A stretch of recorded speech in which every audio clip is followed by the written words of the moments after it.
Nigeria, we hail thee, our own dear native land. Though tribe and tongue may differ, in brotherhood we stand. Nigerians all, and proud to serve our very own sovereign motherland. A charming morning, viewers, and welcome to your favorite morning show, now streaming, reaching you from the Advent Cable Network Nigeria. We join in saying a happy Independence Day to all Nigerians. On this day, 64 years ago, freedom was achieved from a British colonialist through the labor of our heroes past. And now, 64 years after that epic event, to mark our freedom, can we still say we are free as a people and have enjoyed the benefit of our collective freedom as an independent state? This is a very big question we would be asking you this morning and asking our guests who will be joining us. And I want to say we sincerely apologize for starting a little bit behind schedule. But however, we will be discussing all of those issues alongside other national trending stories for today. I am Godwin Ujiri, your anchor. But I am not doing this alone. To co-anchor this show with me is... Good morning, viewers. Happy Independence Day and Happy New Month. Adesewa Orioye. Godwin, you got me with the. At first, I had to okay, what are we starting with? But you did not add any reading to it. I would have backed you up, actually. Yes. But anyways. It's actually the opening for the national anthem. Yes. Would you have preferred us to sing it? Nothing is impossible. Do you actually know the new anthem? Yes. Okay. Godwin, you don't have to call me out. But yes, of course. I do. Thank you. I do. All right, Shewa. She rightly said, Happy Independence Day to everyone out there. And like we earlier said, we won't be doing this alone. Also, joining us later in the studio is Prince Wayne Chikezie Elijah, ex-choir. He is a principal partner of WCE and Co Chambers. And joining us virtually is Mr. Victor Unwobodo Moses. He is a political scientist. Honorable Chris George, an APC chieftain, and also Chief M.O. Shitu, a Labour Party leader, North Central Zone. This group of persons will be joining us virtually, and I quite understand that we have Mr. Victor Moses presently online. So viewers, we want to urge you to remember you can be part of this show by calling in the number on your screen and sending your comment via our various social media platform. But first, like it is our tradition, let us take a look at some select newspaper headline that came in this morning. Sure. All right, I'll be starting with the Guardian newspaper. And we have this the reality, a picture of our reality right now.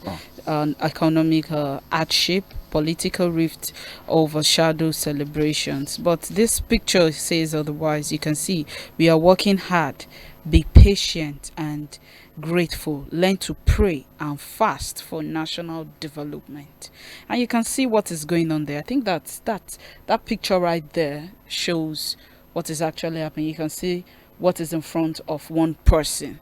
I truly wonder how these cartoonists are able to depict the the true reality exactly. of So Nigeria. that is what is happening there. We are told to work hard, be patient and grateful, learn to pray, fast for national development. Whereas that's the case. Anyways, moving on to the appointment of the new CJN.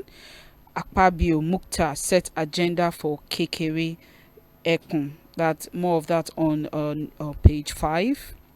And Tinubu highlights gains. Prospect embarks on National Youth Confab. We have this on page 14. And Fubara APP insists on LG polls as court stops INEC from releasing voters' registers. That's on page 8. And 64 years on, time to reset Nigeria for real growth. Indeed, time to reset Nigeria for real growth. Because have you seen some videos from the past? You will realize that we are still where we are as a nation 30 years ago, and we are still here. Sometimes I wonder if they were complaining as of 30 years ago. So how bad was it then? And what can they say is happening now? And we have more of this on page 15. Then article NLC caution politicians against undercutting democracy. More of this on page 3. And October 1 protests, some people are already preparing to I think some states are protesting right now, and that says it is unconstitutional to confine protesters. Lagos lawyer tells government. I mean, people are.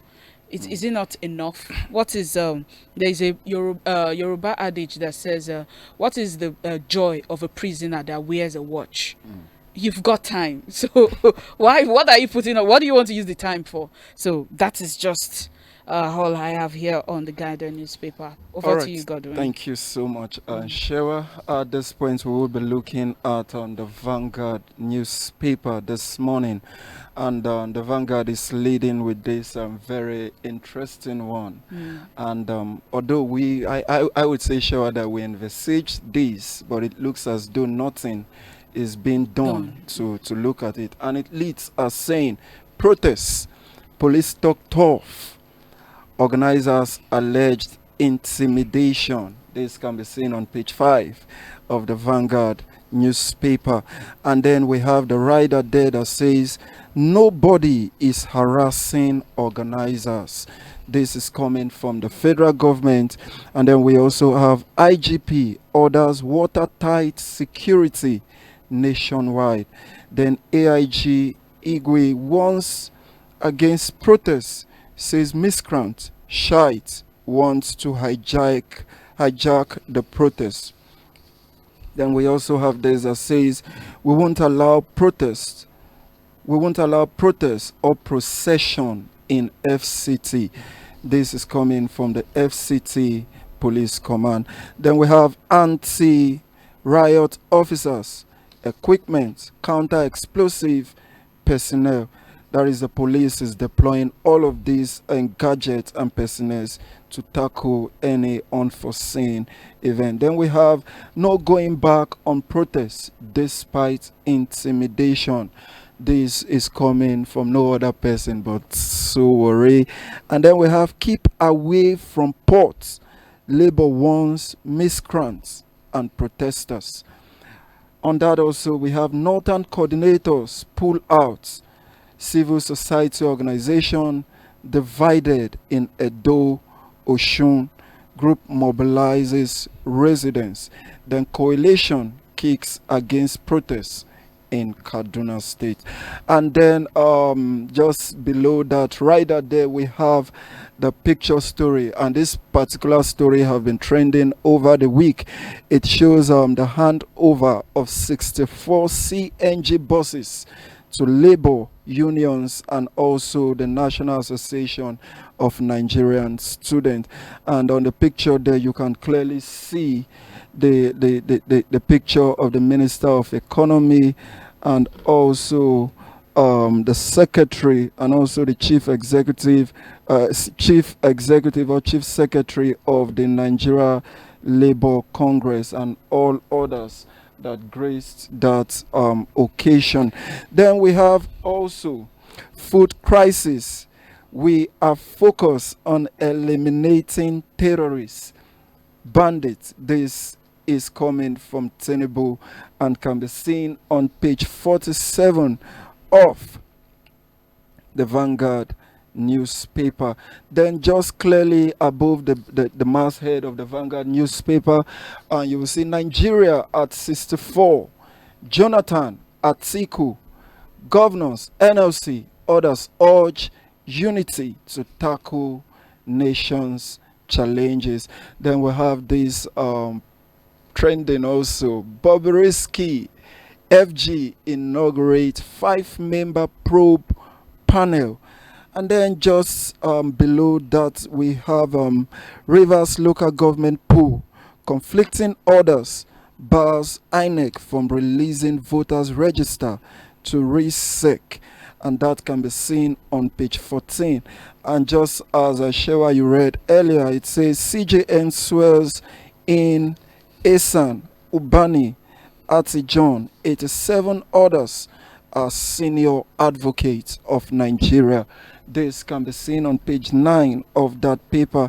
Then we have this on banditry. Expert fault Governor Lawa's allegation against Matawale. And just last but not the least, Nigeria has 64 great ideas. Willpower equals to, that there's a question mark there, a fool and his errand. This can be seen on page 21 through 23. So please, viewers, like we always say, go get yourself a copy of all of these paper, and you read through it to follow through with all of the story. Like we earlier introduced on the show, we now have right here with us in the studio Prince Wayne Chikezie Elijah Esquire, the principal partner of Ways and Co Chambers. Barrister, you are welcome this morning, and a happy independence to you. All right. It's quite obvious our guest is having a mixed feeling this morning. But while we proceed with our conversation for this morning, I really do hope that he will dissect all of the pending issues we have to tackle. All right. Viewers, like we say, you can always be part of this show by calling in the number on your screen, and also by sending in your comment via our various social media platform. And going right into the conversation for this morning, Prince Wayne, Barrister, so much to look at. I would want us to take a retrospect of our journey right from independence to this particular day, and then crowning it all with, say, the Independence Day speech of our President Bola Ahmed Tinubu. I want to believe you followed through with that speech. You may have watched or read it. So for me now, and to our viewers, we would want to know what are your take home from that speech, because we are in an era of renewed hope. Is there anything renewed in that speech that would want to alleviate or bring up the hopes of the ordinary Nigerians out there? For me, it's basically same thing as before, just political statements. Okay. That's just a political statement, empty promises and dash hopes of the Nigerian people. Mm-hmm. How can you come out and you're talking about trying to create sustainable economic policy, and that we're going through this hardship, that this phase of hardship is necessary. However, the primary mechanisms that you need to put in place as a government has not been put in place. You are currently at the verge of having a total collapse of our economy, and it is bringing up serious protests in the north.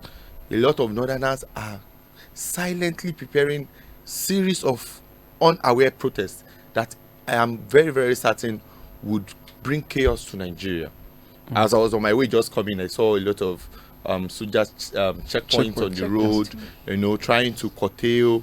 Probably they see any form of group of people in the car or something, they just try to stop them earlier and all. And in my mind, I asked myself something on a nation's Independence Day. On the nations, is that not intimidation? Barrister Shewa just rightly pointed out that is that not intimidation? Thank God we have a barrister in our midst. And protesting falls within the fundamental rights of an average citizen. Now, why are we having the opposing aspect of it in Nigeria? For me, the issue as to intimidation is objective. Okay. And we can look at it in different ways. If the purpose in which they are there is to ensure that certain miscreants don't come into the picture to hammer havoc on the citizens, of course they are there to do their job. But then what I'm looking at, and the angle I'm looking at it from, is this: how can we on Independence Day, if you go to 196 countries in the world, the day they celebrate their day of democracy, because not all countries, yes, so but the day they celebrate their day of democracy is a day that even the thieves and the killers in the bush come out to celebrate. It is a day of ceasefire.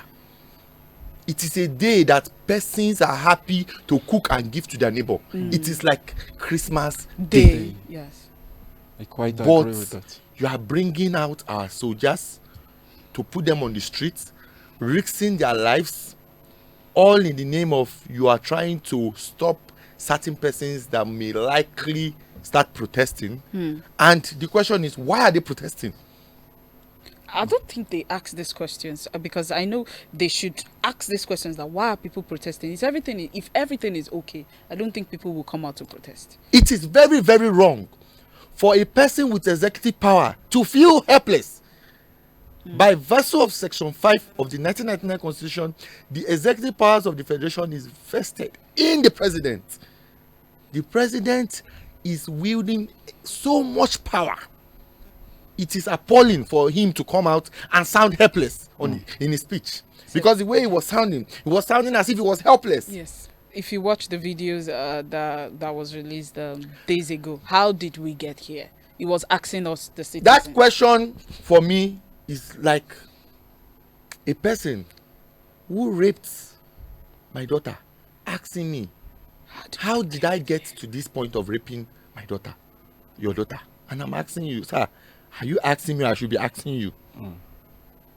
For the past 25 to 26 years, you have been part of the political class of this country.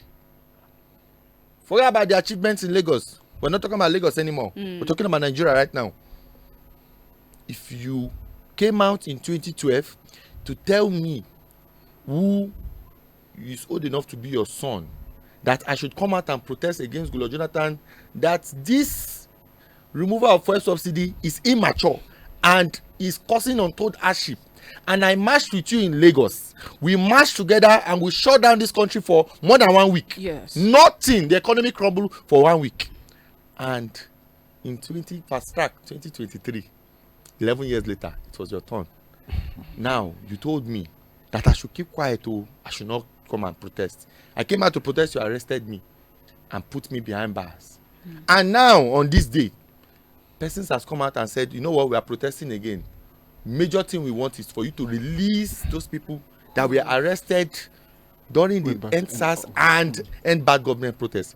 My dear, if truly you mean what you are saying, that you mean well for us, the first thing is to alienate that anger. Out of 10 demands, imagine as a president you met 0 the first time. Now the second demand is on board. Of course, Sohore is all out for him. Definitely. And instead of you to, at least out of 10, instead of you to meet even if it's 1 or 2 and come out and give a public speech that you have called all the whole, prosecutory agencies all over Nigeria and told them to drop all charges and release all protesters unconditionally, instead of you to come out and at least say that one, so that Nigerians will look at you and say, at least it's like this man is now listening to us. The truth is this: I watched a movie, and that movie made me to realize that Nigeria is on a ticking time bomb. It's like a monarchical system where a leader had opportunity to ameliorate the anger of the citizens, but that monarch decided to That do is anyhow. fine. The same bodyguards, the same security agencies that were with him were having families in those shanties and villages that were being burnt down. And it just took only one courageous person to wield the sword of power and take out the loyalists of the monarch. And And that is it. the whole place God burn. got burnt. Now, the truth is that our president is having loyalists all over him. And that's as a result of the fact that he has really impacted in those people. They are even willing to go to the extent of dying for him. Yes. To the detriment of Nigerians. They don't care. Now, let me tell you, I love the fact that he's a smart politician because he knows how to place politics well. But, Mr. President, politics is over. It's time for governance. Govern the people and have something we can remember you for. If you want to remove fuel subsidy, we are saying that it is not the right time. Imagine a country that is plagued with a lot of difficulties already. Now adding more to that. You know, Mr. President knows that this economy is being controlled by fuel. Everything in this country is controlled by fuel.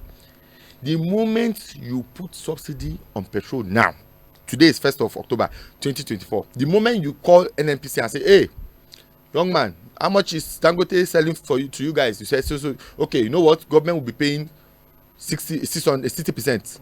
The remaining 40%, that should be the new price. I can tell you that this evening, me and you will go to the market. Something that they were selling for us 10,000 naira. Somebody will say, okay, bring 8,000. No worry, bring 8,000. It will still go down. Before next week, it will still go down. Yes. At that point, at least, you are finally letting the poor breathe. All right, clearly said, and I believe our viewers are listening. We have one of our online guests, Mr. Victor Moses, join in us this morning. Mr. Victor, you are welcome to the show. You have listened to the analysis of Barrister Prince Wayne here in the studio. And just to ask you, still staying with the President's Independence Day speech, do you think that this speech envisaged a renewed hope, or it is one that we would say resonate a state of helplessness, hopelessness, or one of self-gratification?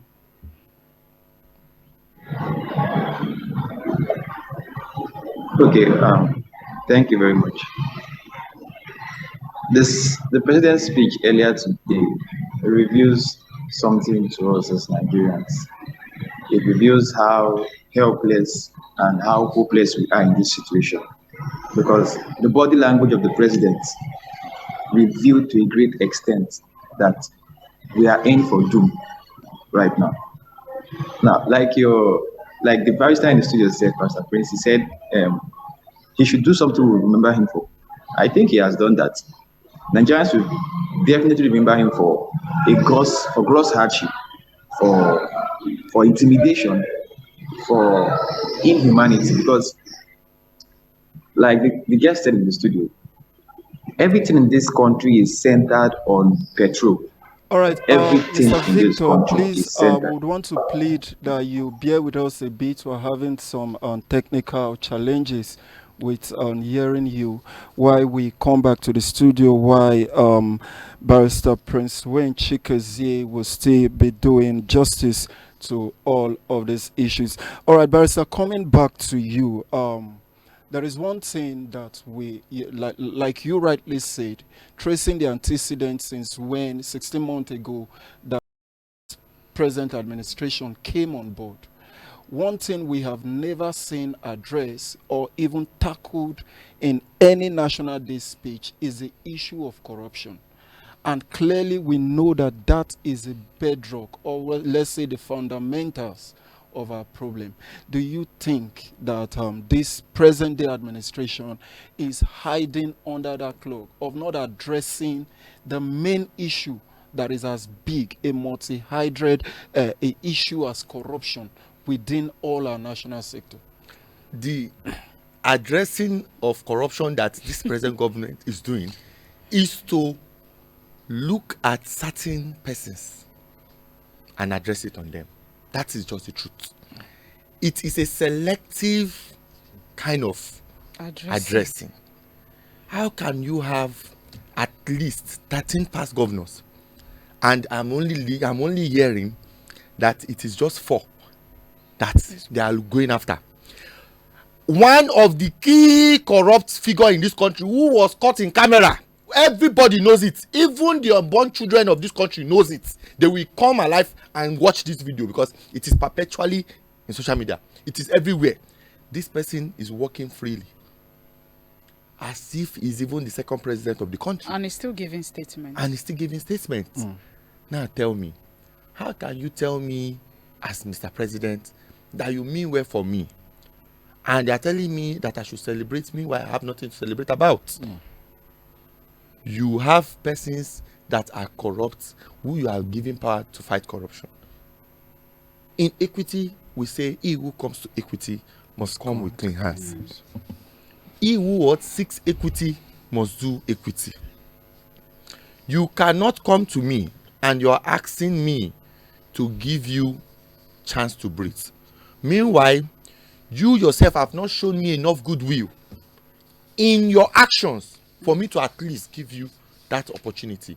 The truth is this: Nigeria is a country that, if care is not taken, I am looking at it, I'm giving it maximum 2-3 years. If care is not taken, Nigerians will reach a point of non-tolerance.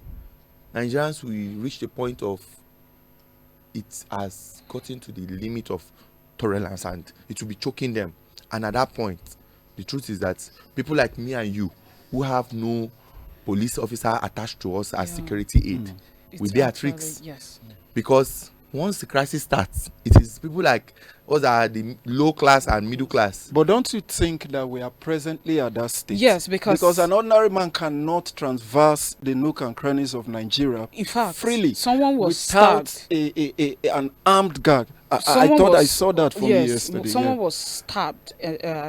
An agent stabbed someone looking for a house. Over how much for inspection fee? 1,000 naira. It has gotten to that stage, and we see where people actually go to people's houses. I saw a video yesterday of a maid, though it was a questionable amount, because what are you using $21,000 in your house for? But let's leave that aside. You see people are going out now, they are coming in all sorts of forms to penetrate into the estate and attack people, kill people. I think we've got to that point. 2 to 3 years might be far. Now, we have gotten to that point, like I said earlier, but we have not gotten to that point. There is Pro Max. See a Pro Max of it. I think we have this not is gotten Pro. to that point that Karl Marx talked about. You see, Sowore, I've gone through his antecedents. I've checked, I've read his files, and I realized that one of the key inspirators of Sowore is Karl Marx, who was born in 1818. Okay. That German scholar impacted so much in him. And if you know about Karl Marx, you know that he does not believe in any democratic nonsense. He believes in revolution. He believes that the only way to ensure that there's equality, social equality, and there is full democracy and actual independence is through the revolution of the people, topping out the government of the day. You know why? Because what they keep telling us is what they will keep repeating. And I have realized that. All right, Barrister, please just hold your thoughts. We have a caller. Hello, good morning, and welcome to Now. Yeah, my name is Prince Light. I'm calling from Benin. Good morning. Go ahead. Yeah, with your Prince Light. contribution. All right. I think that the president does not mean well for this country. The president does not mean well for this country, because everything he's doing is to favor himself and his household. There is a question that'll be bothering me. How come when we were bringing fuel from Europe, the fuel was 650? Now that they are producing it in Nigeria, refining it in Nigeria, they're not selling it 1,000 something. So how come the one that came from abroad is not cheaper than the one that is done here in Nigeria? These people are taking us for granted. And I believe the reason for all this is because we, the masses, we have not suffered enough. Because when we suffer enough, we will come together in unity to stand against these people. When we come for protest, some people refuse to come out as if the country they are enjoying the country, as if there are some few people that are suffering in the country. If all of us come out with one voice and speak, these people will obey us because we are the owner of this country. They are not the owners. You can easily break one stick of broom, but you cannot break a full bunch of broom. So if we come out in crowds, if they see 50 million Nigerians protesting in this country, these people will obey us. But as far as we continue to say, not concern me, we will continue to suffer in their hands. This man will not do one good thing for us. I promise you. Because the man has nothing to offer. Thank you very much. All right, thank you. Thank you so much, Prince Light, all the way from Benin. We hear you loud and clear, but just to clarify, Dangote Refinery is yet to distribute its products to marketers. All right, Barrister, you were on a particular line of thought. I was talking about Karl Marx earlier on, and I was talking about the fact that the ideology of revolution is what is driving Sowore. And in a nutshell, I'm not going to say it's far-fetched from the truth. You know why? We have tried the democratic means with this president, with this government. We've talked to them, we've written letters, we've appealed. People have fainted on camera. Market women have removed their clothes and go naked. We have tried everything possible to beg them and say, Oga, let us truly breathe. Or when you were telling us before your entry that let the poor breathe, were you saying it by talking about that the poor is you that want to breathe? Because we don't understand your ideology of let the poor breathe. I'm telling you I love you, but I'm stabbing you. How can I tell you I love you, but I'm still stabbing you? You came out and admitted, the president came out and admitted that he is aware that Nigerians are suffering. You came out and admitted that you are aware that Nigerians are suffering. It is on its own an admission. You have admitted you know that we are suffering. Now, what are you doing about it? What you're doing about it is that you're telling us that we should be patient.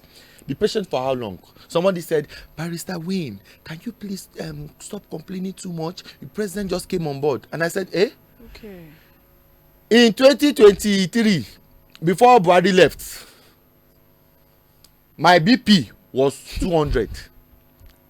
Now, a new doctor, because the former doctor, Dr. Buhari, said he was going to do something. But unfortunately, I didn't know that he was coming to kill me. My BP was 60 then, but before he left, it was 200. Now, another doctor came and said his name is Dr. Tunumbu. This is just an illustration. The doctor came, and within less than 10 minutes of being sworn in, my BP from 200 rose to 400. I said, Jesus, what's happening?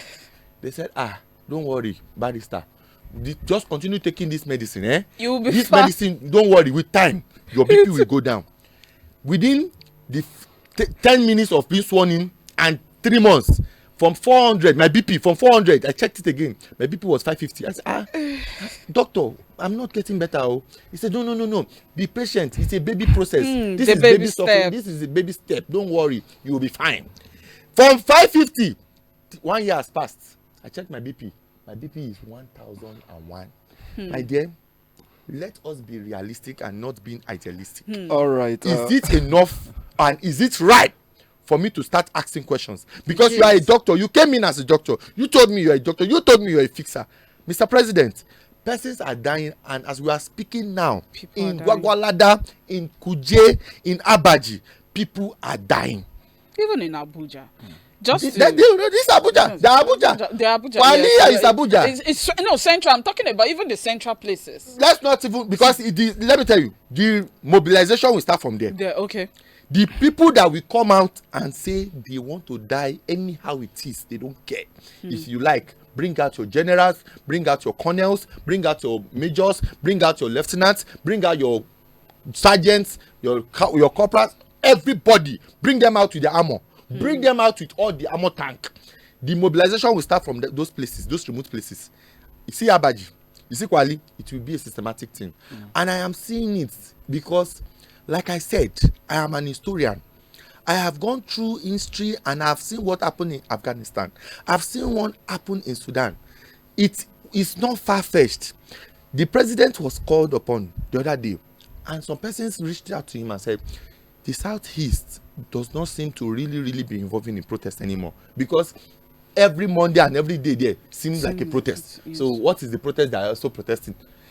The best way now to calm the situation there is to release Mazen Nnamdi Kanu.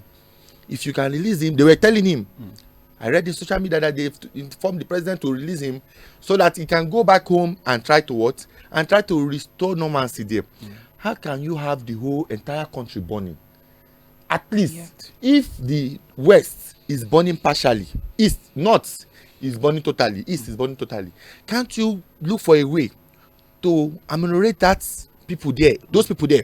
And then when you bring this leader that you know that a lot of people is taking advantage of his absence now in the East, to now redirect the principles that Biafran people have as their principle, that no, we don't kill each other, we don't kill police, we don't kill army.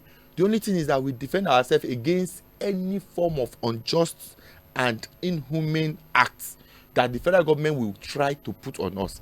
However, this is the principle that is known in the Universal Declaration of Human Rights of 1948. It is a known principle that even Bola Ahmed Tinubu himself, the president of Nigeria, stood on in his own protests in Nigeria. And it will be very appalling for anybody to say that we shouldn't apply the same principle that you have always believed in. If you believed in it the first time, I will tell you to believe in it till you die. You cannot speak with two mouths. You cannot be an hypocrite, because the government of this country have become an hypocritical government. Hypocritical government in the sense that they always want to apply the iron hand to others, but they want you to apply the soft hand to them. It's a lie. We are saying enough is enough, and the time we start getting it right, the better. Before you end this conversation today, go and put it down, and thank God this is on record, that one lawyer said it. In less than 2 to 3 years time, this country, this studio, we cannot come here again. You know why? The whole place will be shut down. The whole country will be shut. It will not be shut down by me or you. It will be shut down by those people that cannot even in fact, those people that if you look at their children, you see this the ribs coming out. Those are the people that we on their own come out and say, you know what, instead of us to just die like this, why don't we just go outside and die with the soldiers? And these soldiers are the children of those persons in those villages. Let me tell you something. You are telling a private soldier to shoot somebody. That private soldier is crying, he's shooting, but he's crying because he knows that this is his own blood that he's killing. That soldier that night, he will wake up, go and slaughter his commander, kill his commander, and start an uprising. And let me tell you something. Nigerians, this is era of technology. It's no longer like before. One small making of revolution starting within the it will go round, and once it goes round, if it starts anywhere, whether it starts in Lagos, whether it starts in Kaduna, whether it starts in Owerri, whether it starts in Abuja, anywhere it starts, it is going to be going round. Let me tell you something. You see VDM, there's a man called VDM. I don't know, I'm not supposed to talk about it, but let me just talk about it briefly. That guy, I watched what he did in House of Rep yesterday. He told House of Rep something. He said the other person accused is not here. He sent his lawyer. He said, I will not talk and I will not present my evidence. He now told the House of Rep member, go and look at section 89 of the 99 Constitution. You will see the enormous powers that the National Assembly has. Imagine telling a committee who have the power to issue arrest warrant and detain you, that if you want to kill me, kill me. He told them, he said, if I talk, let me die. He was telling, do you know that the House of Rep member is the people of Nigeria represented in Parliament? He was telling the entire Nigerians that because those Nigerians, those who represent Nigerians, we have lost confidence in majority of them. Majority of them should bow their head in shame, because the powers they have in section 4 of the 1999 Constitution, the power of check and balance, they've sold it. They've sold their conscience, and as it is right now, VDM has already shown me that if he, who is not even a lawyer, can stand up and talk to them and say, okay, do your worst, nothing will happen. You see me, I will not say anything, because on this platform, it looks like a conspiracy. That's what he was telling them, that this looks like a conspiracy. He cannot say anything. And I love what my learned brother Deji did. My learned brother Deji did the needful by reiterating what his client talked about. My dear, you see that young man's speech to the House of Rep. I want people to cut the clip, post it all around social media. Let Nigerians start understanding that You have to start talking to the government. It is when you talk to the government and they see that you are ready to die. Let me tell you, VDM is like a suicide bomber. It's like a suicide bomber who you have given the vest to wear. And he has the mentality of what? Of achieving his aim. Whether he dies or not, he doesn't care.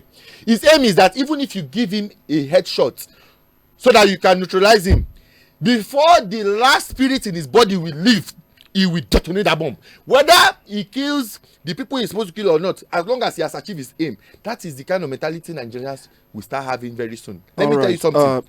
As it is right now, yes, the country is on a ticking time bomb. And I can assure you, my brother, in between now and next year, there will be some form of arrangement. Now, one thing I want President Bola Ahmed Tinubu to understand is this. The reason why we lost our independence to the undemocratic government in 1966 is not far-fetched. It's because of corruption. All right. And if we must get it right, and if we must get it right, you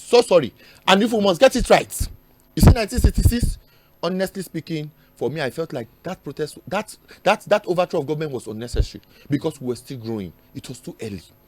But you see, as it is now, it is no longer early because you have been part of the government. You were the one that even brought the birth of APC. Bola Ahmed Tinubu was the former leader and is still the leader. And you cannot tell me that I should not ask you a question about the previous government when in fact you had a say in the government.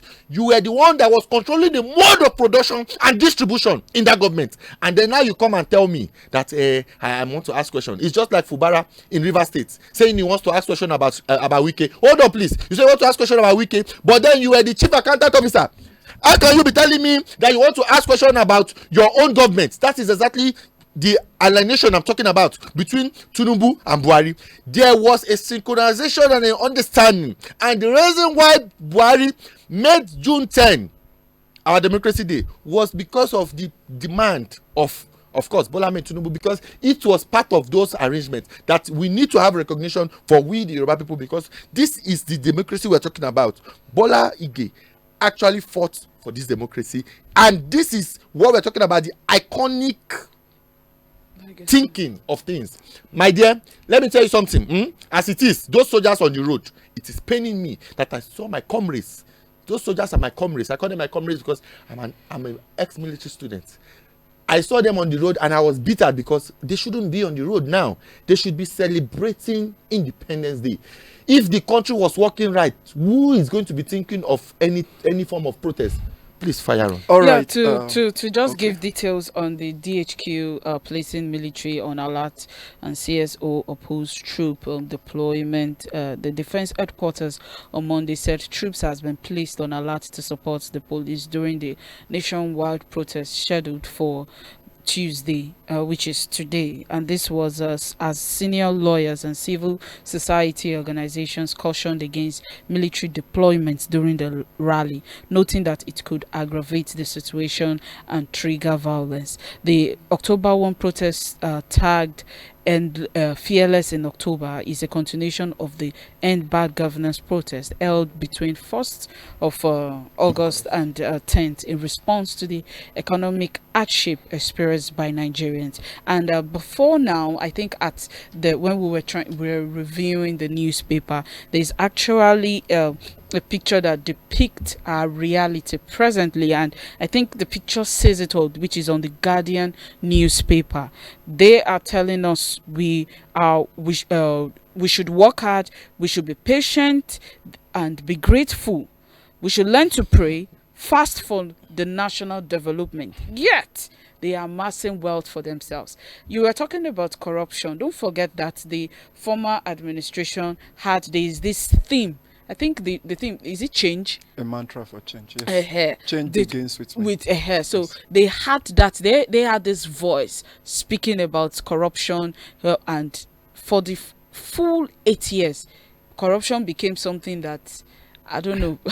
it was existing. So he came in. The present administration came in without that mantra. It is just business as normal. So speaking of corruption, when we've gone through administration who was loud about it, and we still saw the amount of corruption that went on right in our faces. This is not behind us. Thank God we are in the world of social media where some of these things are. We had monkeys, we had snakes, rats, and so on and so forth. And here we are, still here talking about this. Now, the thing now is this was, we've been discussing bad governance. I've seen some videos of years before I even came to this world of Nigeria, and it was bad then, according to the video. So how come that 30 years ago, 40 years ago, we are still here after independence? Are we truly, I don't know. All right, Shewa, thank you so much. We hear you loud and clear. However, we have kept our online and virtual guests waiting for so long. Mr. Victor Obodu Moses, he is, like we earlier introduced, a political scientist. So sorry, network glitches made us to cut you off the last time. So we would want you to continue in that line of thought. Like the question I earlier asked, does the Independence Day speech of the president resonate any hope for Nigeria? Okay, thank you very much. Like I said earlier, Yes. It doesn't. It really doesn't. It's like a deceit. It's something that is deceitful in nature. Now, the president sounds to be hopeless, and if the commander in chief is hopeless, just like we say, the head has issues, what then will the body do? Now, I think I've said this before in this studio, and I think the barrister in the studio is also resonating with my point. There is a point in economics we call elasticity. And I think Nigerians are getting to that point of elasticity. Because you can't tell me that an administration that upon assuming office, the first thing you are introducing is hardship. And you are expecting us to endure that hardship all the while, whereas the policies and the plans you have in place are not reflecting any positive change. Nigerians will get to a point whereby we will not be able to condone any of these things again. Mind you, every geographical location in this country is burning at a point or the other. Is it the north? Is it the south? Is it the east? Is it the west? At the four cardinal points of this nation, there are issues of crisis. Now, bringing it down to today being the Independence Day, it's supposed to be a day of great joy because we have been offered freedom and we are supposed to walk in the light of freedom. Howbeit, we are now even in more chains than we were when we are under colonization. The people cannot protest freely. It is enshrined in the Constitution that part of the people's fundamental rights is the desire and the right to protest. Protest is the way of the people, is the means to the people express their intent and their opinion to the government. We see a government who do not even take into consideration the plight of Nigerians. We had protests, I think in the month of August, thereabouts. And they are having another protest again, 1st of October. What does this reveal? It reveals to a great extent how lackadaisical this government is. Because if we had the protest before, and you are trying to fix some of those issues that we have displayed on your table, we will not be coming back to this again. But do you know that as of yesterday, dollar closed for the month of September at 1,700 naira? You see the price of foodstuff, see the price of transportation. At every sector, this country is burning. And like I said, even the guest in the studio said something I resonate with, truly. We are getting to that point of elasticity. Karl Marx said something. Karl Marx said, he postulated that there are two sets of persons in every society. We have the proletariat and we have the bourgeoisie. We have the elites. Now, In Nigeria, the likes of Tinubu and his comrades are most likely the bourgeoisie, and we, the proletates. Now, it will get to a point where there will be an uprising, there will be a revolution that would spark like a wildfire and it will burn around the country. And at that point in time, we will not be able to say these things we are saying again. Because at that point, the people will not be able to condone the level of inhumanity they have suffered, the level of gross suffering, the level of this is gross wickedness in all shades of it. Now, look at countries that have evolved from over the years. There are countries that have evolved over the years and moved from third world countries and they've improved. We have the likes of Singapore. Why don't our government sit down to look at these countries? How did they go about this? But instead, they keep giving us renewed hope upon hope, hope that is fueled by deceit. Now, your guest said something I also resonate with. He said that we have the issue of corruption has not been so much touched in this administration. How would the issue of corruption be touched when the administration is flying on the wings of corruption? Mind you, this administration said they removed fuel subsidy, but this same administration said they are owing marketers, importers of fuel, a particular amount of money, and it is making them not to be able to import fuel. What are they telling us? The NNPC is like a cartel, a drug cartel. The political sector, the same. Economically, there is no fiscal policy that looks like it is going to bring Nigerians from this darkness we are in right now. Now, let me say this. Now, I was saying something about Karl Marx. I'll just round off with that, then we'll move on. Karl Marx said that revolution is most likely inspired by suffering, by oppression, by exploitation. And this government have done more than these three things to Nigerians. The government has suffered Nigerians, have oppressed Nigerians, has intimidated Nigerians, has exploited Nigerians. Nigerians are people that are known to be smart, but we are looking as though we are dollars. In the face of this, it is a big mess that on the day where we should sit down and rejoice for our independence, we are talking about protest. We are talking about issues like this. The president, from his speech today, reveals to a great extent that he is helpless and hopeless. Now, if you know that you are not able for this particular position, why run for it? Why politic for it? If you know that you are not capable enough. I think the president is just giving us renewed hope, of which he himself knows that there is no light for it. All right, Mr. Victor, we quite hear you loud and clear. But one other thing I would want you to speak on as regards the President Bola Ahmed Tinubu Independence Day speech is giving out award to those he described as being deserving, the likes of the Senate President and I the see deputies. it has given award to the loyalists. I wouldn't want to make that conclusion. Okay. So that is why I'm asking Mr. Victor at this point, what is his take on that?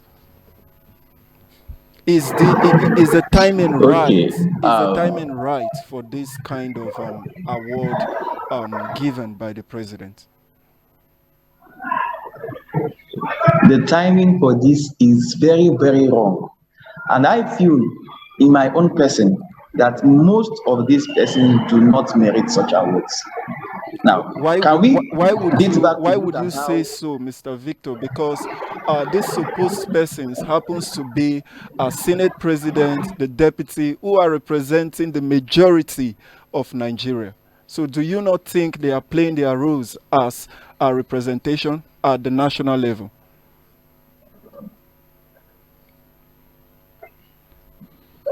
Okay, I was coming to that actually.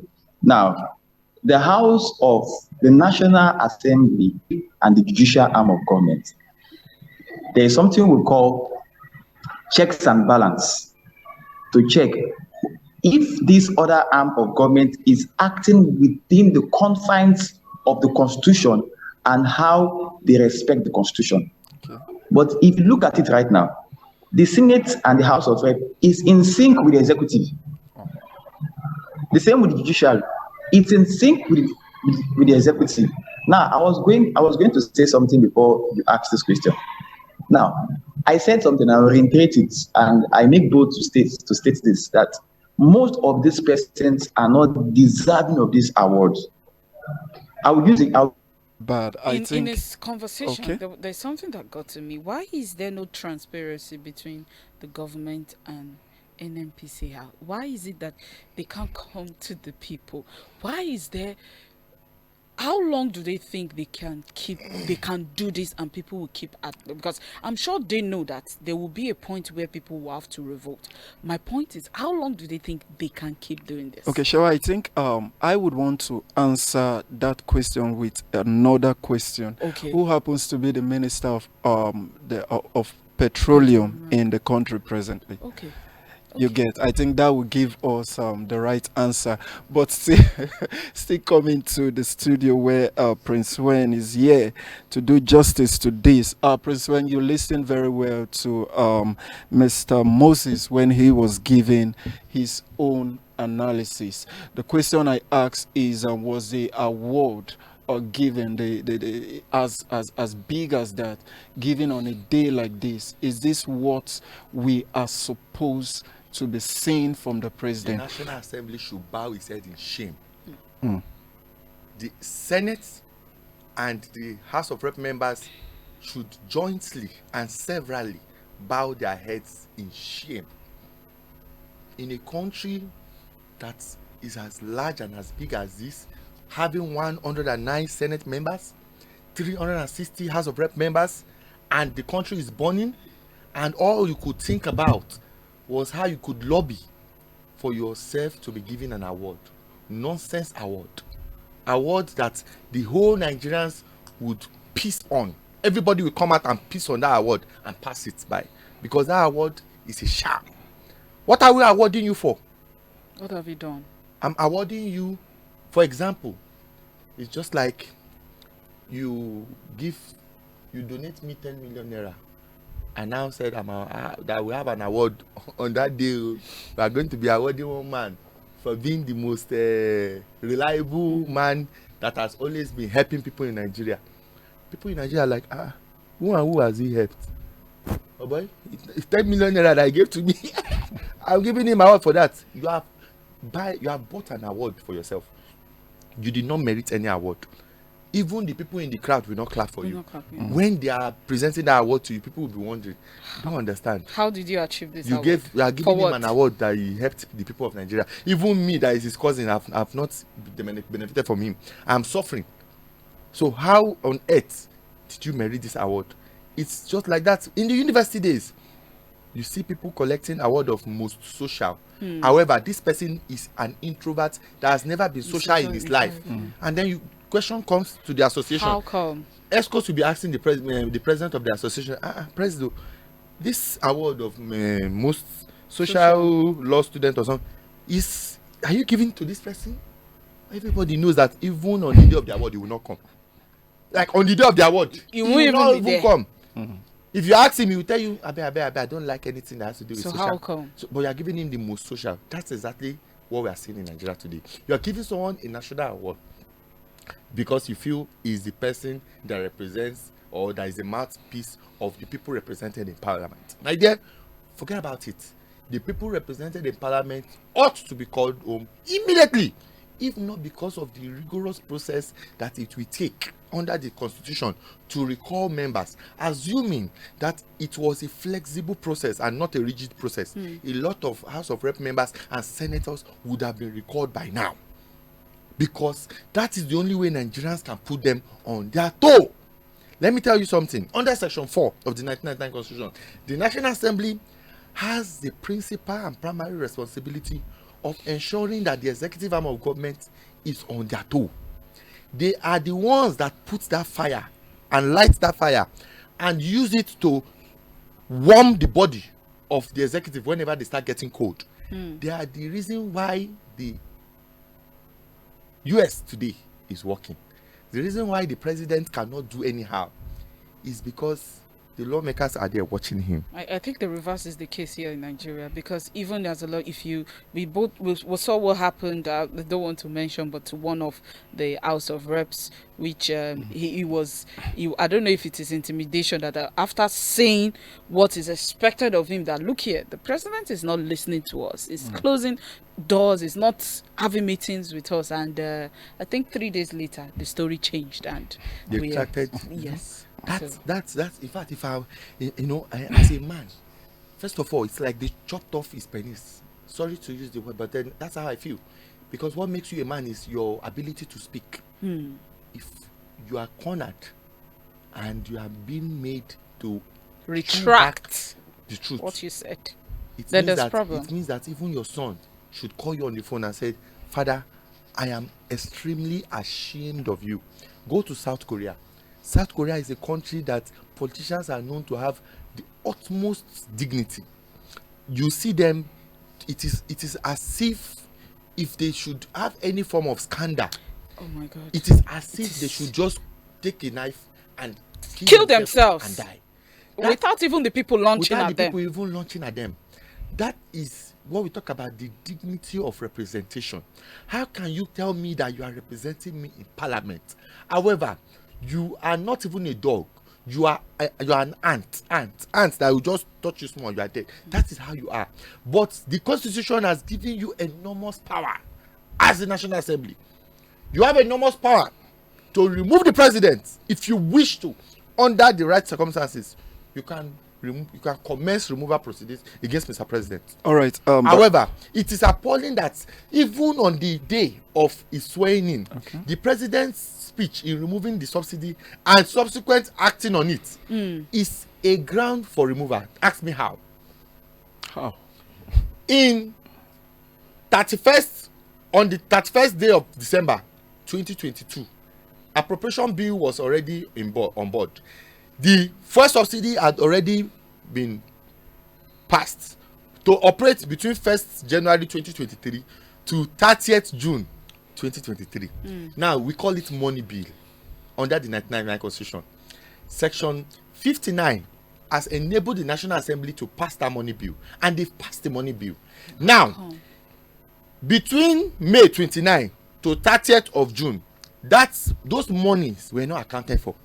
The money that we, the people of Nigeria, ought to enjoy on subsidy, we did not enjoy it. And you cannot on your own as an executive channel the money that was meant originally for something in an appropriation act for 2023 to something else. That was the reason why, of course, one of the candidates who was the then Anambra State governor was removed. Let me tell you now, that was the reason why the House of Assembly of Anambra State removed P2B, if not because of the fact that the procedural steps were not properly followed. That was why they was returned. Of course, it's cancelled. Dr. Chepazu, one of the most brilliant lawyers in Nigeria, was the one that represented him and got back that mandate. However, the mistake was a mistake that no governor would ever repeat, because it was now a lesson that when there is already a money bill that has been passed, you must follow it stricto sensus. You cannot impute or remove anything. You must follow it in accordance with how it has been passed and what it was passed for. You cannot remove money that is meant for education and say, let me first of all use it for tourism. Later, when I get tourism money, I will use it for education. No, it is gross misconduct under section 133 sub 10 of the 1999 Constitution. It is a ground for you to be removed. It is in fact, it is one of the most unforgivable offense that you can ever do. Not just disrespecting the 1999 Constitution. The disrespecting of 1999 Constitution on its own is that you look at the provisions of the Constitution and you say, to hell with you. That ground on its own means that on the day of your swearing in, you were with the Constitution and with the Bible or with the Quran, and it means that you have spat on the face of the Constitution, that you don't have respect for it. It was on that day that somebody should have stood up in the House of Assembly or House of Rep rather, or in the Senate and said, Mr. Speaker or Mr. President, I wish to move a motion for the commencement of removal proceedings of President Bola Ahmed Tinubu for breaching the Constitution and for diverting money meant for subsidy. that is yet to be exhausted between 29th May to 30th June 2023. My dear, let Nigerians wake up. I just sit down, they look. You know why they look? Because if you talk too much, even the people that you are speaking for will still keep quiet. But the truth must be said. That is why, as a comrade, I will always say that aluta continua victoria asata. We continue the struggle. One day we will achieve the victory we are seeking for. All right. It is not only that people that we're fighting for is actually silent too. I think there is even sellout. I think, to pick from what the caller said, the caller we had, he was saying that a lot of Nigerians, possibly they are laid back, as if this I don't care attitude, of which it is still happening. In fact, if you go to supermarket and all of that, I when people say there is no money, I tend to disagree and be like, okay, so this is why we have people that, even as you're speaking about this administration, they'll be like, you don't know what you're saying. They will even want to fight you. Are these persons not the said beneficiary of what? Some are not even benefiting, because I don't see anywhere where they said this is they are selling fuel for 200 or 100 naira for these administration supporters. We are all bearing the grunt, but I think we have a lot of ignorant people, hypocrites. They choose to. I will say this. I came to this realization lately. It's like, it is very solid. I can't give birth to a child now and say you want to become a freedom fighter. I'm sorry. Not if you want to fight, maybe fight for same people, not Nigerians, because they are not the best people to fight for. And we can see the case happening, of which I'm not going to delve into it further, but we can see the case of the Falanas and all of that. We can see what is happening. So I don't see why one should even just fight for yourself. And that is why you see that corruption will keep thriving, because check little unit. I don't know how fuel but their argument of it affect everything, even things that is not supposed to, the price has doubled. So I'll be like, we are also our problem. So how do we resolve all of this? All right. Let's even forget about the dollars. You see dollars? Let's forget about the dollars. Dollars, forget about it. You know why? Dollars is for luxurious things. It affects luxurious things. Let's talk about our fuel. Mr. President, you are the Chief Executive Officer of NNPC. Okay. You are the minister. You are everything.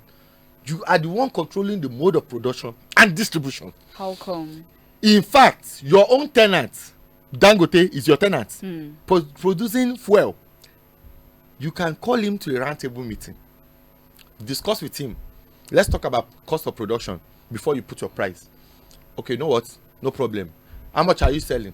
You said the last price you sell is 300 naira. All right. The extra 500 and something naira that we are putting on top as cost, because Dangote is going to sell to me 300 naira. I say no, I'm going to be the sole distributor to other marketers. Now, and I said, okay, I'm buying 300 naira, but I'm going to add cost of transportation on each liter, which is 550 naira. So by the time I add 300 to 550, I will now tell Nigerians that what I'm spending per liter is 850. However, assuming you allow this guy access to sell to AA Rano directly, to sell to mobile filling station directly, probably the cost of them moving will not be as high as NNPC moving. Because NNPC now is lamenting that no, not just how much Dangote is selling to them alone. They are calculating both the expenses of logistics together. Oga, how much is the real money? How much are you really paying to Dangote directly? You said no, it's not to be disclosed to us. I said, Oga, why? Can we go and buy from him? He said, no, it's forbidden. No, that place is a forbidden area. Any tank we see there, because we have CCTV camera watching, any tank we see there that is not NNPC, that is a breach of the contract we have with him. So now we see these people in the downstream. The downstream are helpless, because the truth is this: and let me tell you now, and this is, don't ask me how I know, but this is the truth. Okay. They increased minimum wage. And it was because of before 1st of August 2024 by government. Hey, they've signed minimum. Everybody was happy. I was laughing at Nigerians. I said, see these people. We forget too quickly. You people are laughing. How much did they increase it to? They said, and I said, oh yeah, do your calculation, press calculator and do your calculation. Okay, so as it is now, your mind is telling you that President Bola Ahmed Tinubu have increased your means of living by increasing it and saying that yes, this is now minimum wage. Don't worry. You know one thing about Mr. President, and if I see him, I will tell him, sir, hey, you sabi you have increased the minimum wage, but you have your way of collecting back your money. Yes, he's a tax man. Okay. Forget about tax now. Easiest way to collect back your money is I give you money. I said, oh boy, how much am I giving you to eat food before? He said, Barrister Wayne, you used to give me 2,000 naira to eat per day. I said, okay, no problem. I heard that this canteen where you are buying food from, I heard that they are selling food now there for 4,000. No problem. I will increase your money to 10,000. Okay. Sir, God bless you. God bless you. And I said, okay, no problem. Remember, the owner of that canteen, I'm still the owner. And I go to the canteen and say, oh boy, this idiot person think I'm going to come and waste my money like this. Please increase the thing to 6.5. Sir, I think I'll stop eating here. Let me go and look for a way to eat outside. This one is now 6.5. I said, no, the only distributor, the only place you must give is this person. It is this person that will now distribute food to other canteen. Other canteen also will sell at that. Because they are buying it 6,500 here. I'm giving you 10,000 naira to pay. Remember, it was 2,000 before. I increased your feeding allowance to 10,000. So I don't want to hear you complain. However, I am like the devil, giving you something with the right hand and collecting it back with the left hand. My dear, let me tell you something. You see what I just said now? I'm sure that if any APC stakeholder is watching me, he will be so angry. Do you know why he will be angry? He will be angry because he will be wondering, how did this young yellow man understand the politics we played in-house? What we discussed among ourselves? Did anybody tell this guy this thing? That is the obvious truth. I knew that the president and the government of this day was not having anything good in mind for us. In fact, they know and they understand that by the time they increase it, some people will now go and sit down and will no longer want to talk about protests. However, because we are now used to this systematic change of price of things, in fact, now don't be surprised they will change it to 2,000 and nobody complains anymore. And you are forgetting something. It was better for me, For me, it was better I bought fuel at 400 naira or 300 naira, and my salary was 40,000. Than that I'm buying it for 2,000 and my salary is 70,000. No, I'm the one losing. You are cheating me. You are increasing my salary only to increase inflation and then make me suffer. So I would prefer that the suffering of 1977 is better. That economy as at that time, the suffering then, our forefathers then, they don't even like any form of hardship. Even if it is 1% of hardship, they don't like it. But it was not as bad as them because they could farm.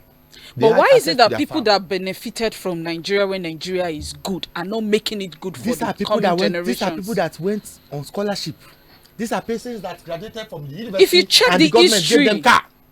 These are persons that went on scholarship from government Baptist primary school down to the university. Yes. These are persons that did not even understand what it means to say, my daddy said, tomorrow you will try and pay half of the school fees. Ma, please, do you understand? Enter the classroom. My dear, let me tell you something. President Tinubu should search his conscience. You know why? I said this and I'm saying it without any fear. President Tinubu should search his conscience. You know why? Nobody lives forever. And I believe that there's an afterlife after now. If you really, really mean well for Nigeria, first of all, look at the issue of fuel. Even if you don't want to have the subsidy, don't call it subsidy, but call it something. You see that money that they said they are saving from subsidy, and now they are now turning it and saying, let us give Nigerians as palliative. Take your palliative, sir, I don't want. That palliative, I have not seen it. That money, channel it back to petroleum. Let us at least have some level of normalcy, because the country is abnormal at the moment. All right, Barrister Prince, when we hear you loud and clear, and I believe our viewers out there also are listening and they are hearing all of your analysis, because for me, Shewa, it is quite an analysis from him this morning. But however, going back now to our virtual guest, Mr. Victor. Mr. Victor, I thank you for staying tuned to us up to this point. I have this question to ask you. Although we have been looking at the back and forth of the Tinubu administration, but I just want to point out that there are some parts of the speech that we would consider as a take-home, and I want to get your analysis on those aspects before we come back to the studio. One of it is that the present administration is proposing a 30 days confab for the youth, and they hope that when the youth gathers together, it will help in shaping the policies that would end up shaping their life going forward. And also, just last week, just the beginning of this week, on Sunday, 64 CNG buses was given out to NLC, TUC, and also to the students union. And also, he also pointed out quite clearly that ExxonMobil is coming in with a huge investment into the oil sector. And as regards to the dam and all other issues, he also pointed out that he's presently carrying out an integrity test on all of our dams. Then on insecurity, he made one very fundamental point there. He said that presently the armed forces have dislodged over 300 bandits and Boko Haram commanders, and is giving Nigerians the hope, the assurance that we will go back to farm, agriculture will bounce back, and this would spur up down inflation in the country. All these were captured in today's speech, and he also said that he is aware of the suffering of the masses in Nigeria, and that we should be patient with him. Now, with all of these things that I just rolled out, as clearly pointed out in the speech of our president, do you think that Nigeria needs to be patient, given all of these things he has pointed out that he is doing presently?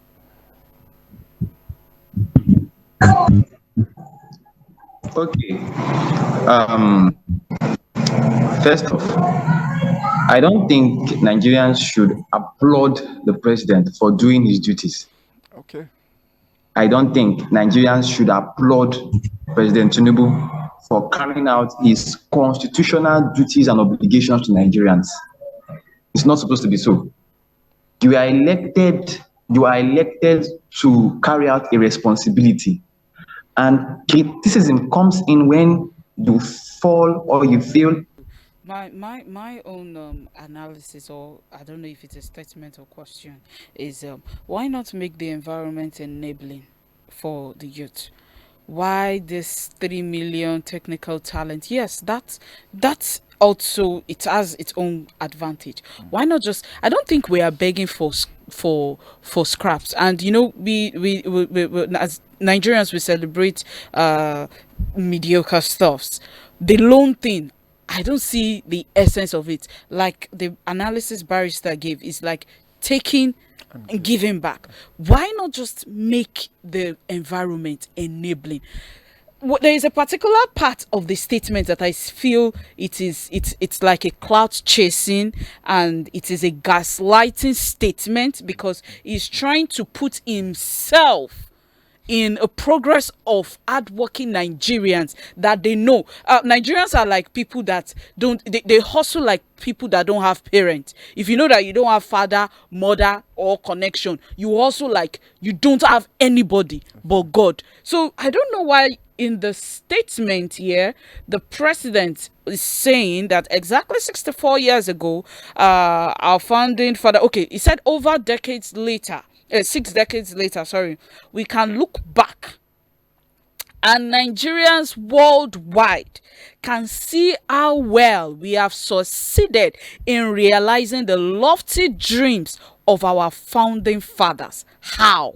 So the world is witnessing and benefiting from the can-do spirit of Nigerian people. Now, don't put yourself in that. He said our massive intellectual capacity and our enterprise and industry in all vocations, from arts to science, technology to infrastructure, the dreams that our founding fathers emphasized are still a work in progress. It's contradicting for me, and every day we put our hands up. It is contradicting for me to even put himself like we have when we talk about the Jackpot syndrome, we have a lot of raw talent that have left this country not because they want to, but they just had to, like, if I am to stay here, my dreams and hope would die with me. And that is why you see them and yet since this administration, we've even seen that the situation, the situation of stifling the Jackpot syndrome, that even people have not even seen money to eat. Now talk more to Jackpot. And the painful aspect is going to countries that are way below Nigeria. Do you understand? That is it has gotten to that point. So inserting yourself and saying that over 6 decades, we can look back. I saw some videos over 30 years ago, and when I see it, I shake inside, like, okay, so this is the I want to bring another generation into this. I weep for this country. So him saying this, I mean, that's gaslighting for me. It doesn't make sense. We hear you quite unclear. Barrister, I'm coming to you now. We hear you quite unclear. Shewa has spoken about the president gaslighting us, but at the same time, he spoke to the youth and is proposing a confab, a 30 days confab. Forget about it. Forget about the 30 days confab. Forget about it. Let me tell you something. Like I said earlier, okay, it's a systematic thing. This is a politician. He has been there. He understands the game. He's playing a game. I'm telling you now. Mr. President is a smart politician. Forget about whether the smartness is for good or bad. Just know that he's a smart politician. 30 days youth confab. When we're talking about no going back protests. Let me issue a press release. You guys, I'm going to be organizing a 30 days confab for you guys. Come and talk about your issues. Let's discuss. My dear, who are the people that are going to share that 30 days youth confab? Who are the people that, what are they going to say? Are they going to prepare the speech and give to them, or they will tell them to speak their mind? He noted that. Hold on, my brother. Somebody posted something that happened about the end bad governments. Some women were protesting and were supporting Tinubu, and they said, what about the money that they promised to? Come on. Please, they said we should call Metamoto that we are going for one program. We did not know that it was to come and please, the bad government, they changed. People that were, on this side, people were protesting for end bad governments. On the other side, people were supporting bad governments. Now, supporting bad governance and ending bad governance. But when the supporting bad governance got that, the reason why they organized this 30 days youth confab, that was show, they just wanted to use us to gain the confidence of the people. Let me tell you something. It's a political thing. Okay. I am not just a lawyer. I'm a political analyst because I had some education on it. I'm a certified political analyst that got some certification, and I understand political arena very, very well. What Mr. President is currently doing is doing his check and what? And balance. 2027 is coming. I can assure you, before 2026, you will be seeing some form of some of the solutions I'm about to give now. You will apply it there, and I'm going to give you that solution now. Number one, if Dangote says the cost of production and every is above 600 or 700, what are you supposed to do as a government? You said you have removed subsidy, no problem, don't put it again. But that money you are claiming to have saved, the billions and trillions that you are claiming to have saved, as a man that is surrounded by people that are claiming to be smart, because to me, I look at those people and I feel like you are just claiming to be smart. You should be able to stay awake in the midnight, be looking at your ceiling and be calculating, how can we save Nigeria? How can we help Nigeria? But I can see you drinking your drink, going to parties, throwing dollars here and there. Yes, CC chairman is not seeing you throwing dollars. It's a small person that is doing his own wedding somewhere in the bush that you are seeing that you want to go and arrest. Can you imagine that nonsense? And then you are forgetting that the solution is this. Mr. President, NNPC, come to Dangote. Tell Dangote, we know that this is a private business, okay? But we want to partner with you. We're not asking, we're telling you, we want to partner with you. Our refineries are not up and running. This is the only one that is working for now. The cost of production, you are spending, let's say, per liter. If you do your costing, per liter is like 500 naira. Why don't federal government come in to join your hands with you in this production? When we join hands with you in this production, at least now you will be spending 250. I will be spending 250. Then we will now join hands to move your business so that by the time we are fixing price, because me now, the money I am using to join hands for production is the money that I am supposed to be using for subsidy, but I'm no longer putting subsidy. So now, because the production will now be lesser for Dangote, then we will now jointly as partners put the price and say, you know what, the price that we can go, the lowest is 400 naira. Nigerians, please bear with us. 65 naira cannot work, 190 cannot work, 200 cannot work, but at least we can do 400 naira. We have joined hands together to try to bring down the cost of what? Production. Please, distribution is to all persons. Let me tell you something. If Dangote should revolt against the president, they will pull him down. And one of the best ways to pull him down is to discredit his product. Now, let me tell you. The only person that is buying from him directly now is NNPC. NNPC now can adulterate that petroleum product and sell it out to other distributors, and God forbid we will start having cases of people can start exploding. And the next thing they will say is shut down Dangote refinery. Dangote will start asking questions. Jesus, what happened? What happened? People will say, this spirit, this petroleum product, where is it from? Premium spirit is from Dangote refinery. At that point, people will be foolish enough not to ask questions. Always. Who did he give this product to at first? He gave it to NNPC. NNPC is the point of distribution. Now, they are not distributing from one source. It's just like you come to my restaurant to eat. However, the food I'm cooking in my restaurant, I did not cook it. I was not allowed to cook my own food. I was forced to buy from this other canteen. Now, that food is poisoning all of you. The same thing with other canteens. Everybody is being poisoned. And they're asking questions. What happened? This food. And I'm like, you know, all of us were buying from you. And this person said, is it not from Dangote that me too I collected from? And then Dangote is now brought to his news. Now, this is a possible blackmail that may likely happen in the nearest future. Because the truth is this, Dangote is like a hungry lion that wishes to speak out. He knows that the hardship Nigeria is passing is unnecessary. He knows that what they discuss in the closed door meeting, they make sure they screen you. There will be no phone, anything, recording device, even your pen, your pen. And you cannot come in with anything.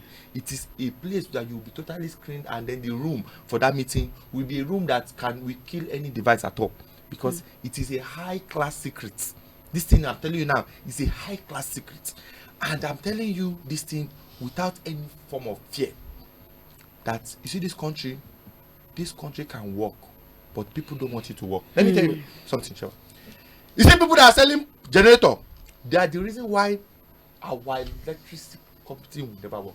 You see, electricity company, it will never work. 24 hours power supply is a lie, because those bourgeois, according to Karl Marx, we call them comprado bourgeois. Those bourgeois will never want the progress of Nigeria to be permanent. They want it to be partial, so that they can still have some form of control on the people. Yes. Now, imagine the person who is making nothing less than, from what I had, 2.1 trillion naira. Wow. In generator sales alone, because they have their percentage in it.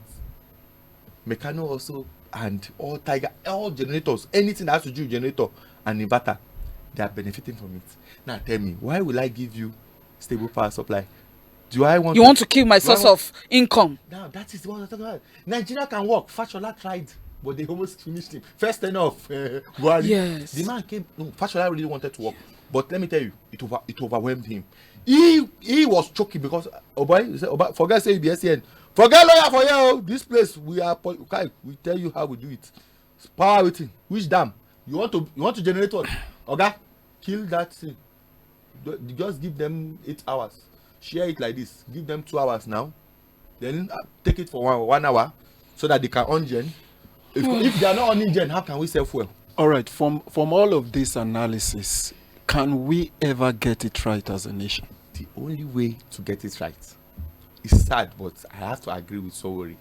Which is? At this point. Revolution. At this point, the only way to get it right is for us to have an antithesis. As a politician, we have thesis, we have antithesis, and we have synthesis.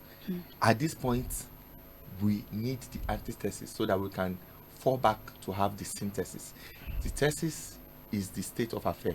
Okay. The antithesis is the crisis that comes out of that state of affair and the revolution. Then the synthesis is not the solution and the coming back to normalcy afterwards. All right. Just to still stay on that thought, an ex-Kogi speaker is coming out to say that Tinubu needs more time to settle down. 16 months into his administration, he has outlined so much that I have earlier read out. Do you not believe that he needs more time? Sorry, to add to that, we also have the Minister of Budget and Economic Planning, Atiku Bagudu, who has defended the president and noted that the removal of fuel subsidy is a crucial step for Nigeria's economic development. Yes, that was according to this article that was published. It stressed that the importance of transitioning to compressed natural gas as a more affordable energy source, especially for transportation. And we have more. Forget about those that are benefiting from the system. The ex-minister, ex-speaker, the minister, blah blah. Forget about it. You cannot bite the finger that's feeding you. So anything I hear from you, I just take it as blabbing nonsense. Okay. Total nonsense to me.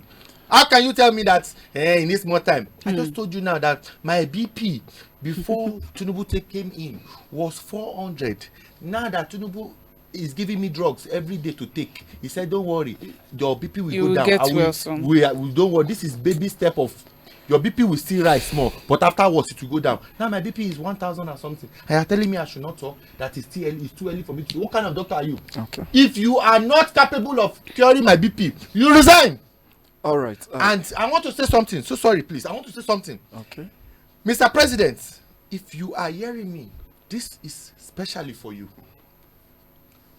You failed woefully as not just a president, as a father figure that we see you as. You failed woefully because you lied to us.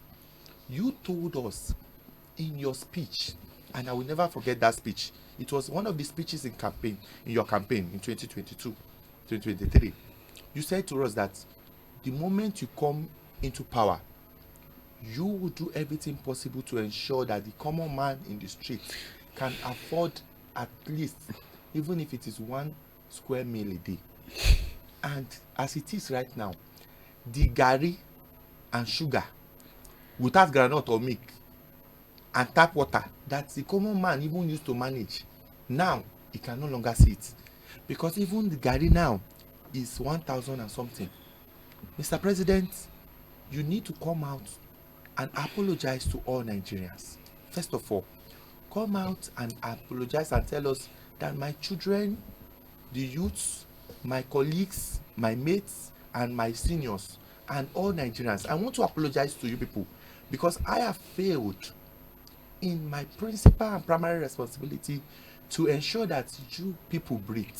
I am aware that I have suffocated you people. That is the first line of your speech. Then after that, you corroborate with Dangote to ensure that you bring down the cost of production so that the cost of the price will go down as well. The next step is to start ensuring that the free transportation is being put in place for Nigerians, because it is transportation that controls every other thing. And the moment the people in that arena see that you are doing something, this tension of protest will go down, Mr. President. And finally, Mr. President, you need to invest very well for our armed forces. The Nigerian Army, the Nigerian Navy, and the Nigerian Air Force, they need modernized equipment. All this money that you people are spending and sharing in your personal logistics and your security is unnecessary.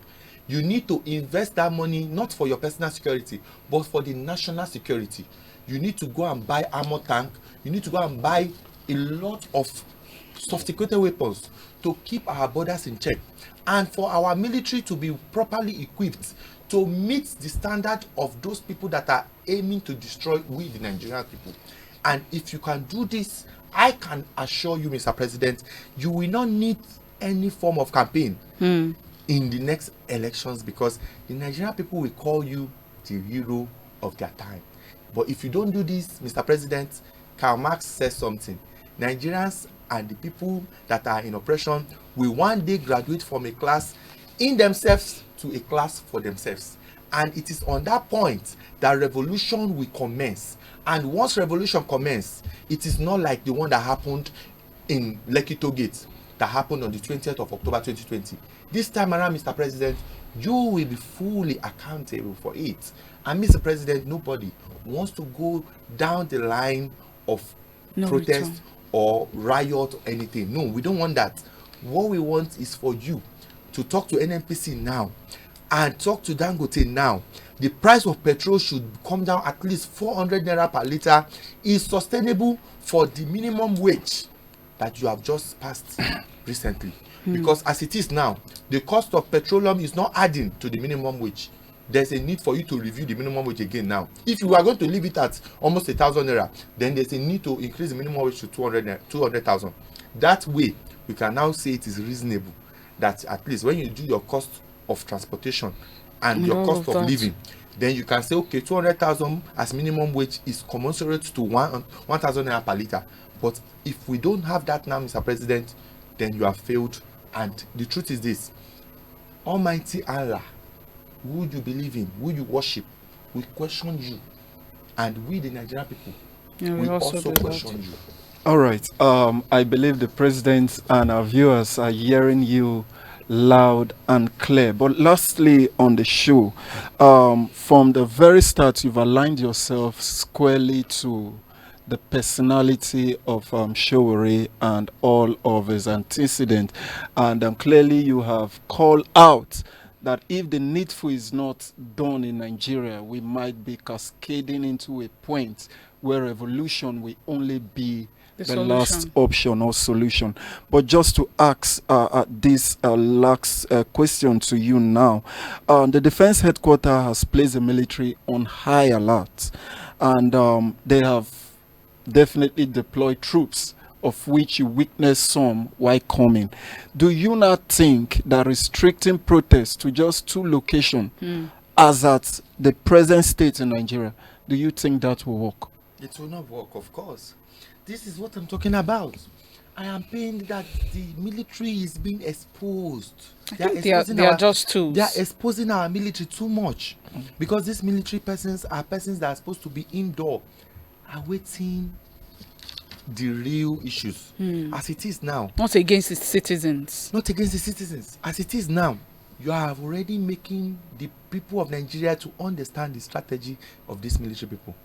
And the day that the real crisis will come, because they already know how they operate, they would have already laid the ambush waiting. And for me, it is an unnecessary thing. If you do the right thing, there will be no need for us to come out and be castigating you. If assuming that country was not even working, but at least manageable as of today, I would have at least celebrated some things about today. But how can I celebrate when the people in Kubwa, when the people in Gwagwalada, when the people in Dede, when the people in Kogi State, when the people in Ekiti State, when the people in Ondo State, Osun State, when the people in Lagos State, when the people in Ogun State, when the people in Imo, Anambra, Ebonyi, Enugu and Abia State are suffering, when the people there are carrying their children like this, and the skeleton of the children is out because of kwashoko, because right now they cannot even farm. If you go to your farm, Fulani herdsmen are there to kill you. Waiting. If you go to you see bandits everywhere. How can we talk about peace in the country when we are not even having the peace? What I am saying, and I keep saying it, is that we must tell ourselves the truth. As at today, we need Mr. President to come out and apologize to all Nigerians, talk to all Nigerians to please calm down, and then synchronize with the forces that controls the mode of production and distribution, so that Nigerians will have a platform that they can breathe on. As it is right now, Nigerians are not breathing in any platform at all. All the system and subsystem within the social system has collapsed. Yes.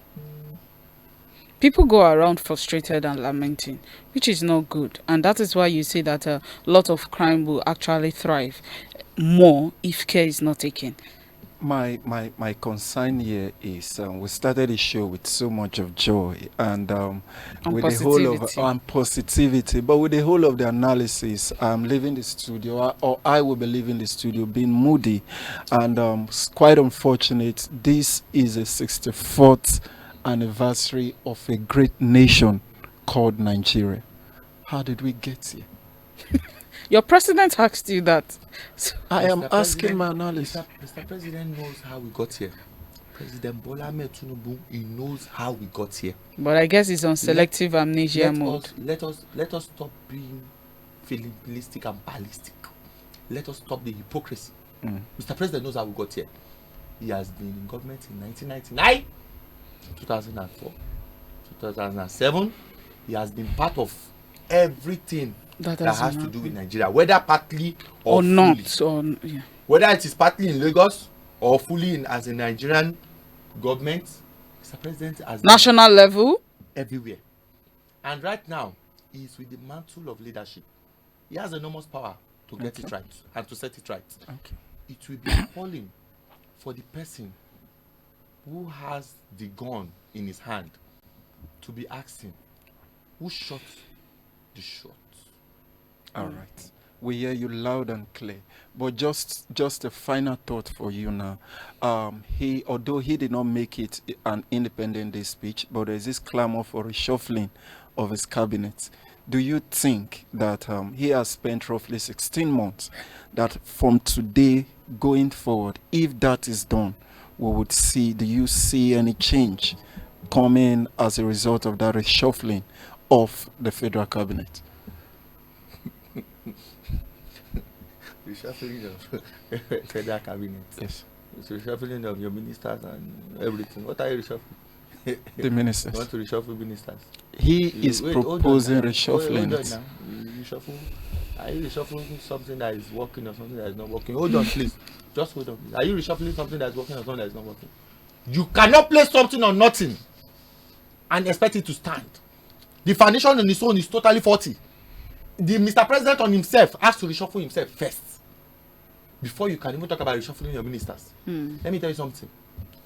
It's just like when you're talking about serving rice and beans, but people are talking about the fact that this food is purging. The entire food is purging. You now say, you know what? You bring your rice. Let me remove the rice and give you plantain. You bring your eba. Let me give you semo. But the clamor is that the entire food is bad. Is bad. Mr. President, you cannot be talking about partial remedy, because the end effect of whatever you're doing is still going to be one result. So what are we talking about? You can only place something on something and expect it to stand. However you place it, at least it will stand. You are telling me now that you want to reshuffle, putting on this table now, you want to reshuffle putting your laptop now on the table, and then you're now saying that hey, you know what, I placed this table here, it fell, but there's no table. I said, let me go and put it there. This round table we are seeing is no longer here, but you are thinking is here. So you are plating it, is falling. Let me carry that. Let me go to that side. Even if you go to that side, you place it, it will still fall because there is nothing. But if there was something, if there was a good foundation, which is the president himself, if you place Making it the there, decisions, it will stand. If you place it there, it will stand. The only thing is how you want to position it. So if you are talking about positioning so that things can work, how can you say you are trying to position things and there is nothing to even position it in the first place? in the first place. All right, thank you so much. We hear you loud and clear, and I want to believe that those in position of authority would ensure that these necessary things, this advice, this analysis gets to the right quarters and the right thing is done in order not to make us moody on a day like this. All right, to my co-anchor, we are out of time, but I will Yes. allow you to say your last word on the show. I just hope Nigeria gets better. We've been singing this song long before I came to this world, and I am here now after a whole lot of years, and we are still singing it. It is sad and depressing.